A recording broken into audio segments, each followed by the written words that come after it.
আজ আমরা পড়ছি তাপের স্বরূপ।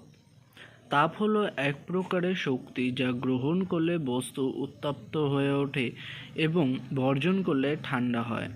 কোনো পদার্থের অণুগুলির গতিশক্তি যদি কোনো উপায়ে বাড়ানো যায় তবে পদার্থটি উত্তপ্ত হয়। অণুগুলির গতিশক্তি কমে গেলে পদার্থটি ঠান্ডা হয়ে যায়। আলোর মতো তাপও অদৃশ্য ও তরঙ্গধর্মী। উৎস থেকে তরঙ্গের আকারে এক স্থান থেকে অন্য স্থানে সঞ্চালিত হতে পারে। তাপগতিবিদ্যার শূন্যতম সূত্র, জিরৌথ ল অফ থার্মোডাইনামিক্স। দুটি বস্তু যদি তৃতীয় কোনো বস্তুর সাথে তাপীয় সাম্যাবস্থায় থাকে তাহলে প্রথম দুটি বস্তুও পরস্পরের সাথে সাম্যাবস্থায় থাকবে। এই সূত্র তাপমাত্রা উষ্ণতার সংজ্ঞা নির্দেশ করে।